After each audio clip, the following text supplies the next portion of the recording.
Kasus pelecehan seksual yang dilakukan dokter terus bermunculan.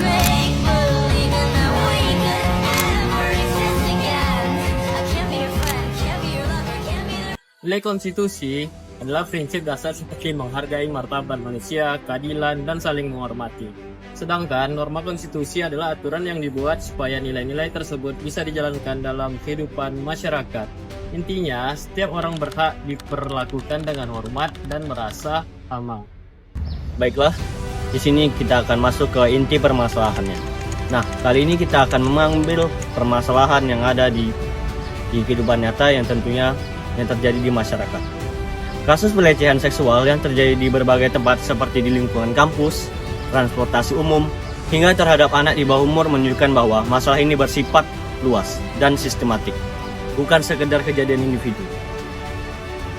Di Universitas Riau, dugaan pelecehan seksual ini dalam lingkungan akademik menyoroti adanya penyalahgunaan relasi kuasaan antara pelaku dan korban. Lingkungan yang seharusnya aman untuk belajar justru menjadi rentan ketika tidak ada pengawasan dan perlindungan yang kuat. Sementara itu, kasus di KRL, komuter line route Jakarta sampai ke Rambu, menunjukkan bahwa pelecehan juga bisa terjadi di ruangan publik. Bahkan hal ini menandakan bahwa rasa aman di masyarakat masih belum terjadi. Kasus yang lebih serius terjadi di Samarinda, yang melihatkan pedofilia terhadap anak di bawah umur. Ini menunjukkan bahwa kelompok rentan seperti anak-anak masih menghadapi ancaman nyata serta adanya kelemahan dalam perlindungan sosial dan pengawasan lingkungan. Jika dilihat secara keseluruhan, ketiga kasus ini memiliki pola yang sama, yaitu adanya penyalahgunaan situasi, kelemahan sistem pencegahan, serta rendahnya kesadaran terhadap nilai dan norma. Kasus pelecehan ini jelas melanggar norma-norma yang ada di Indonesia. Untuk mempertegas kejadian ini, ada aturan hukum yang mengatur perilaku pelaku yang masuk dalam Undang-Undang Dasar Negara 1945 yang menegaskan bahwa setiap warga negara berhak mendapatkan perlindungan, rasa aman, serta perlakuan yang menghormati martabat manusia. Dan juga diatur dalam Undang-Undang Tindak Pidana Kekerasan Seksual ataupun UU TPKS.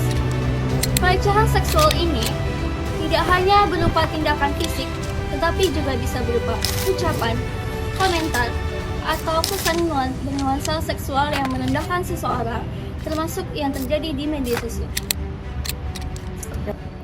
Dari kasus ini, kita bisa belajar bahwa pelecehan bukanlah hal sepele. Mulai sekarang, kita harus lebih sadar untuk menghargai orang lain, menjaga ucapan, dan tidak menormalisasikan candaan yang merendahkan. Dalam kasus ini, lebih sering melibatkan perempuan, yang mana perempuan bukanlah objek seksual, objek pandangan, ataupun objek kekerasan. Namun, perempuan adalah subjek yang pantas untuk dihargai layaknya manusia. Perempuan membutuhkan proteksi. Perempuan juga perlu merasa aman saat keluar rumah, terlepas dari apapun yang digunakan maupun diperbuat. Tidak melawan bukan berarti lemah, tidak melapor bukan juga berarti takut. Korban berhak untuk didengar dan dilindungi, bukan dihakimi. Bersama kita bisa saling mendukung dan melindungi tanpa menghakimi satu sama lain.